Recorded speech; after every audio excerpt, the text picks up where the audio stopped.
Kasi sa ngayon po sa grower sales nila, sa mga fateners ko, may nagsabi pala guys, meron pong nagsabi, kapag po ang baboy na meron... Mga kababayan, magandang araw po sa ating lahat. Welcome back po sa aking channel. For today's video, gusto ko pong i-share sa inyo guys, ang akin pong gagawin ngayon, ang pag-mix ko po sa starter feeds and grower feeds, no guys. Ngayon po ay akin pong i-share ito sa inyong video nito dahil po sa rason na kailangan ko pong paghaluin ito pong grower at ang starter dahil nga po nabigyan tayo ng Team Pigrolac ng 3 saking starter.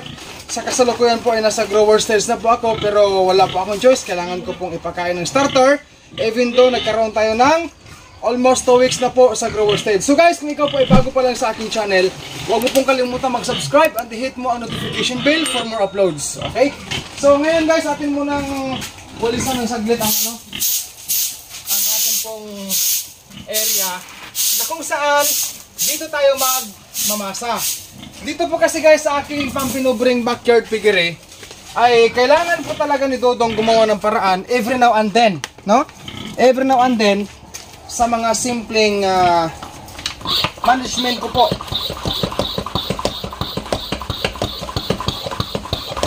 Ayan. So before we continue, spray muna. Kailangan talaga to guys. Mga beginners ha. Kailangan natin gawin yung mga napakasimpleng idea, simpleng pamamaraan. Okay, then next step, atin pong ilatag itong trapal. Yan.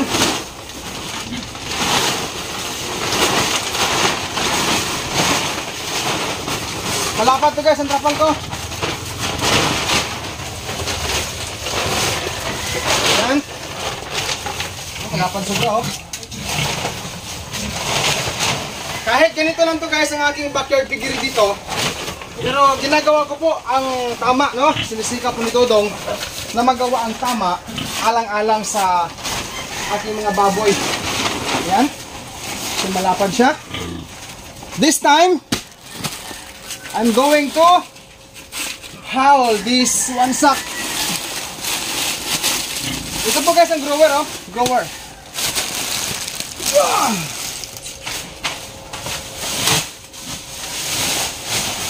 Okay. So buksan natin using this scissor.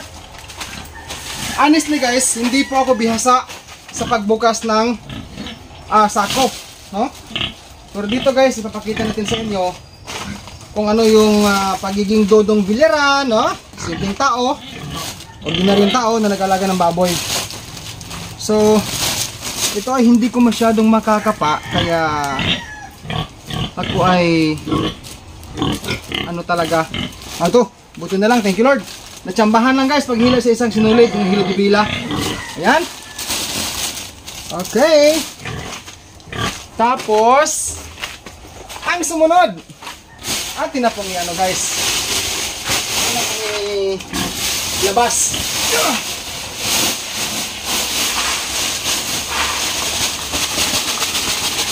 Okay. Next, magmask ka yung ano niya. Oh, where's my mask?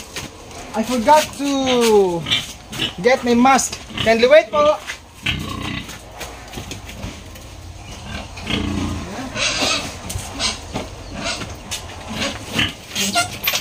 Yan. Mga baguhan dyan, mga kababayan kong beginners, we need to use this face mask in order to avoid the problem from the feeds na mga alikabok ha. Dahil nasa grower, dahil nasa itaas ang grower, kailangan natin buhatin to guys.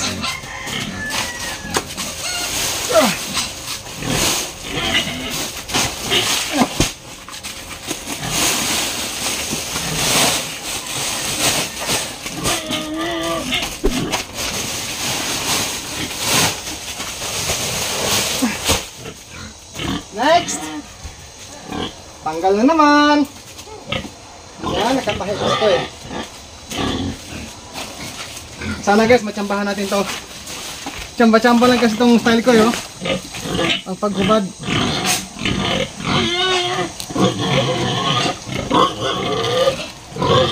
Yun.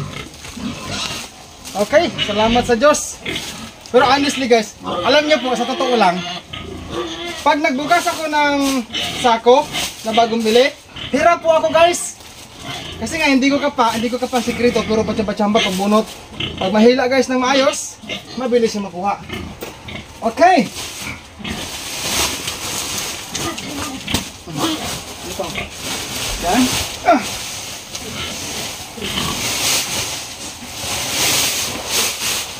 Ay, siya nga pala guys, malinis yung paa ko ha.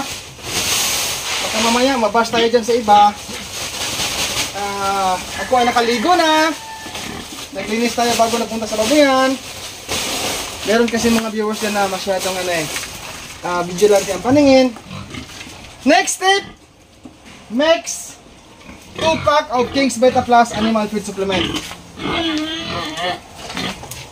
Kasi po, every 50 kilos of feeds, either pure feeds or mixing, 1 pack of King's Beta Plus ang equivalent.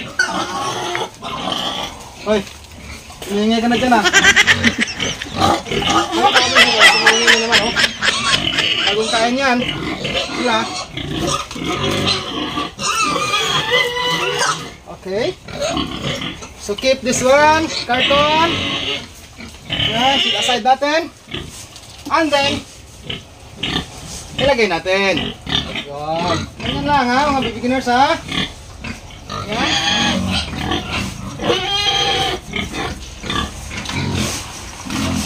Okay. Alam niyo po, viewers, meron pa akong ano dito eh. Sa 3 sakong na starter binigay sa akin ni Boss. Boss Stephen Tilano sa Team Pigurlac, salamat po ng marami for giving me 3 sacks of starter hog feeds. Premium feeds, no? So, ang isa na pakain ko na. So, may 2 starter po na tira. Asa na ba? Yan, starter. Yung isa hinalo na doon. Isa grower. Binili ko po ito kahapon, kaya naghalo ko na lang ngayon. I don't have any choice, kaya kailangan yung mix. Yan! Let's begin! Wala akong ano ha, wala akong gloves. Hindi na ako magamit ng gloves. Hindi pwedeng palahin guys dahil baka mabutas yung ano, yung trapal guys. Yan. Wala tong halong ano guys ha, ipa ng mais, mga darak ng palay, wala po. Pure feeds lang po ito guys. Kasi sa ngayon po sa grower stage nila, sa mga fatteners ko, akin na lang po talaga pinaghalo ito, ang starter feeds at ang grower. It is because para hindi ako mahirapan guys sa bawat pagkain ko sa mga baboy. Para hindi ako mahirapan mag kilo dito, kilo doon. Yan. So ito ang dahilan kung bakit ko po ginagawa itong mixing na ito. Ha? Ay mga baguhan ha, paulit-ulit ko po sinasabi sa inyo. We must wear our face mask kapag po tayo ay nagmamasa o nagmimix ng feeds kasi hindi po maganda sa ating baga o sa ating respiratory system yung alikabok ng kahit anong feeds yan, no? Meron din kasi talaga alikabok yan eh. Yan no? Kita. Yan o, lumilipad o. Yan. So lahat ng klaseng feeds, ng brand of feeds meron yan, hindi may iwasan. Okay? Pero ito, buo-buo to guys ang mga feeds o. Yan.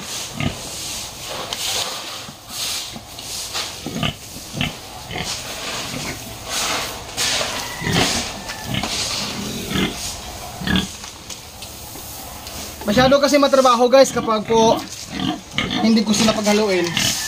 Masyadong matrabaho eh kapag ako ay nagpapakain sa mga baboy ko. Kasi kailangan mong ibigay yung tamang sukat sa timbang ng feed sa grower stage sa baboy ko, fatteners. Then kung grower, separate sa starter, ay masyadong hassle, no? Masyadong matrabaho. Kaya ang solusyon, I need to mix this one between starter and grower. Okay, nahalo natin. So ito lang muna ang aking ano ngayon guys. Ang 100 kilos of feeds, no? This is 100 kilos because 8 sacks, or 8 sacks I mean. About sack na 50 kilos, no? 50 kilos grower, 50 kilos also na starter. So this is, or this will be, follow na lang. Follow na lang kasi masyadong masikip na ating lugar. Ngayon po, atin na pong ilagay sa lagayan. Yan. Ito guys ang mahiwagang galon. Okay? Para mabilis guys, ganito. Yan. Kasi medyo malaki ito eh. And then, I'm going to transfer here. Yan.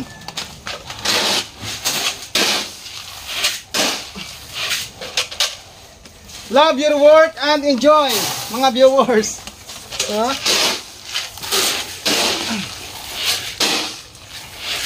Mas maganda pa nga may eyeglass eh.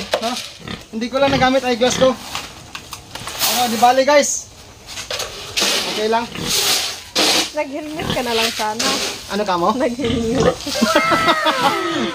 Helmet. Ang purpose na naman sa eyeglass, protection sa mata. Hindi magkapasok sa mata.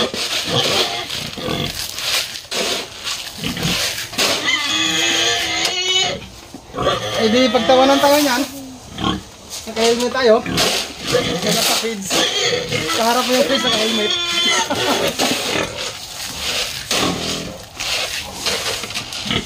Sa mga nagtanong niya sa akin, kung meron bang iisip sa amin, honestly po mga viewers, no? Meron po. Sa probinsya ng Itique, meron po. Pero dito sa aming bayan, sa municipality, wala pa ho. Hindi pa ho nakaabot dito. Okay. Dito pa guys.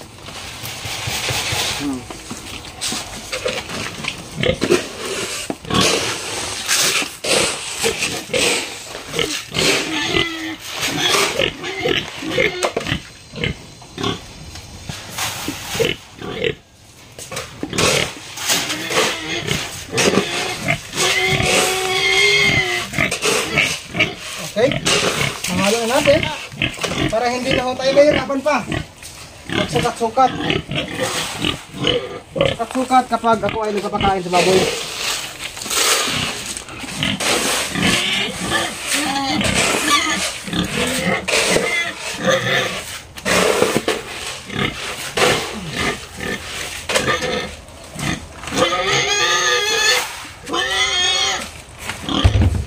Where's my slipper? Okay, I need to wear the slipper. And then, ito natin. Ganito. Yan. Ating ilapit. Yan.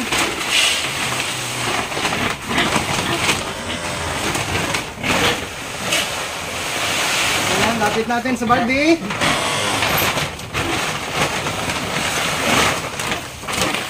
Yan.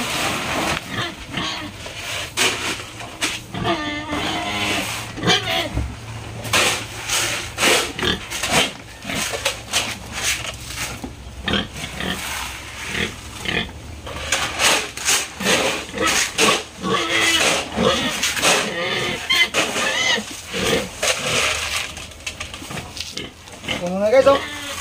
Puno na, puno.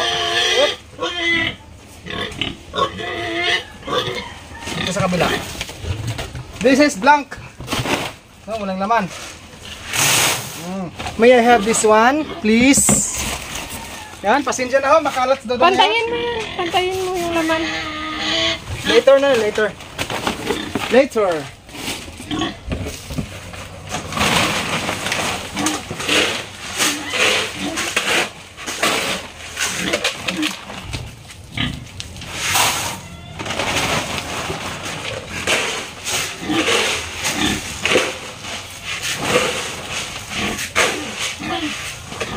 Alam nyo guys, mga baboy kong fattener ay hindi ganong maingay ngayon dahil busog sila.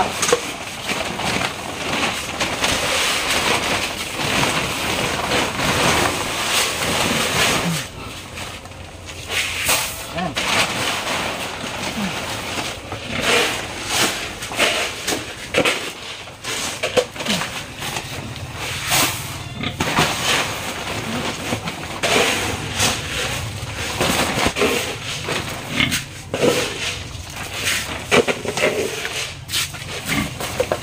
Yan, kunti na lang. Kunti na lang.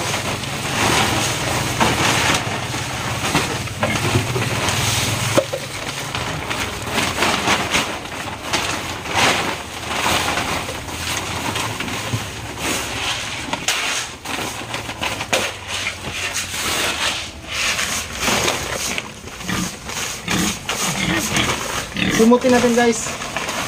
Simutin natin. Ayan. Sayang kasi guys eh.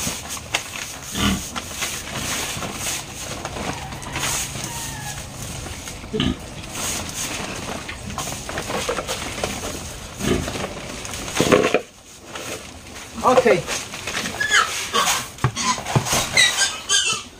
Yan, takpan natin.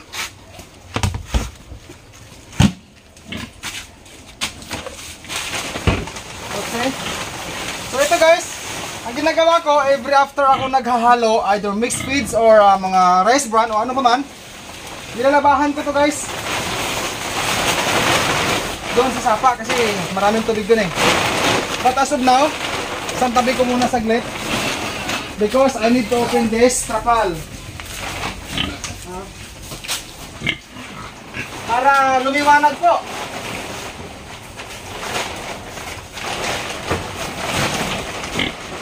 Tik tik tik tik tik tik tik. Mukhang sign na yan napalitan, no? Mukhang sign na papalitan. Yan. Okay, maliwanag na.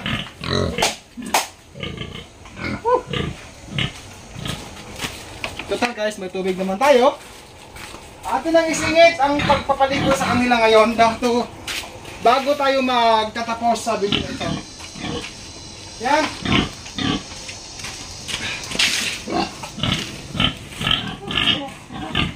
Come on, Diki. Diki.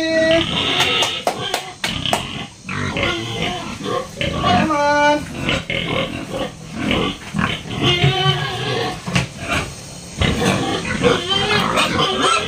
Okay. Time check ay mag alas 9. Mag alas 9. Pero pag nila kasi maaraw naman eh.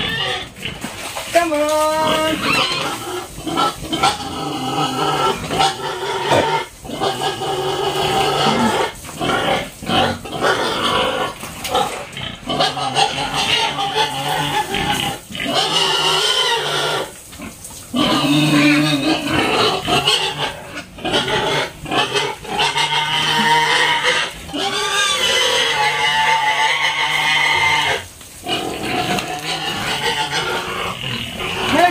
Guys, meron pong nagsabi kapag po ang baboy na meron pong hernia, yung pinakita ko po sa inyo, no? Matagal daw po lumaki, no? So, totoo yan kasi nga po, merong mga baboy na ganyan. Matagal lumaki dahil naapektahan po ang kanilang gana sa pagkain, no? Pero thank God kasi malakas naman po siyang kumakain or kakain. Hindi po humina ang pagkain nila, lahat sila guys ay malakas pong kumain or condition po silang kumain. Kaya kahit meron siyang hernia, ay humahabol din ang katawan niya sa iba niyang mga kasamahan. Basahin ko lang guys katawan nila. Ayaw ko nang i-brush para mabilis tayong matapos sa pagbigay ng fresh sa mga baboy. Hindi naman kailangan brushan palagi kasi ito palito.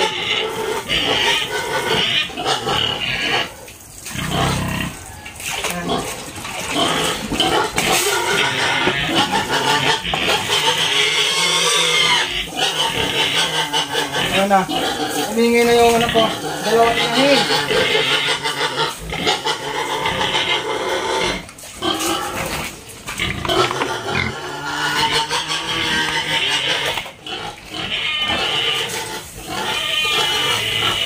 Shower, shower, shower, para malamigan ang katawan sa baboy at para humimbing ang tulog at para mabilis lumaki. Yan. Come on. Oh, don't stand. Do not stand. Don't go. Tumayo talaga, oh.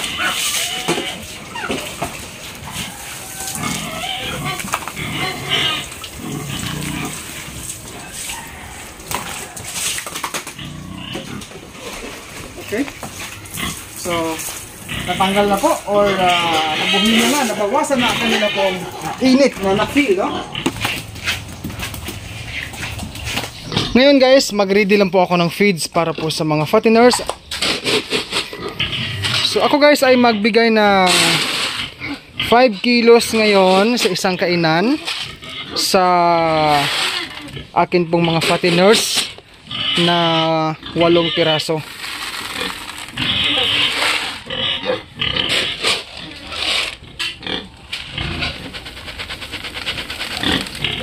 Ayan, so 5 kilo. Okay, takpan natin. Okay. Actually guys, akin pong binababad to. Yan, dito guys oh. Yan, bumili po kasi ako ng balding malaki. Yung bathtub na to. Para mas malaki po ang maipapasok. So yung isang ano guys, isang balding tubig ay akin pong hinahalo sa 5 kilo na feeds.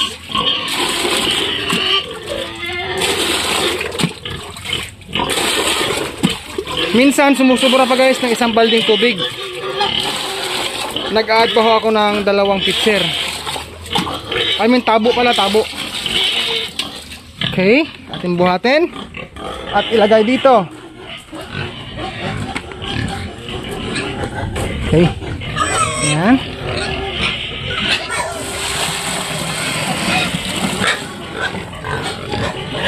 Yan. A few moments later. Okay, so ngayon malambot ng feeds. Atin ang pakainin ng mga fatteners. Hula.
Okay, tapos na nabigyan natin. Ngayon, dahil sayang ang feeds, atin pong sisimutin.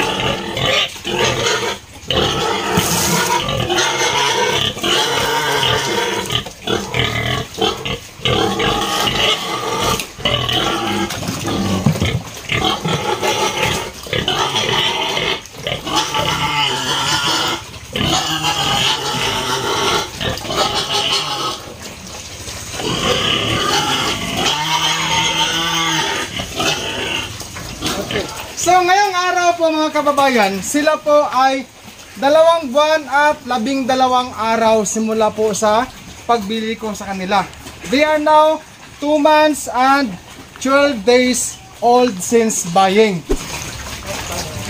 Mga ka-farmers, thank you so much for watching this video. Ang hindi pa ho dyan nakapag-subscribe, mag-subscribe ka na po and hit the bell ring for more upload. God bless po sa ating lahat mga ka-farmers and peace out everyone. Bye-bye!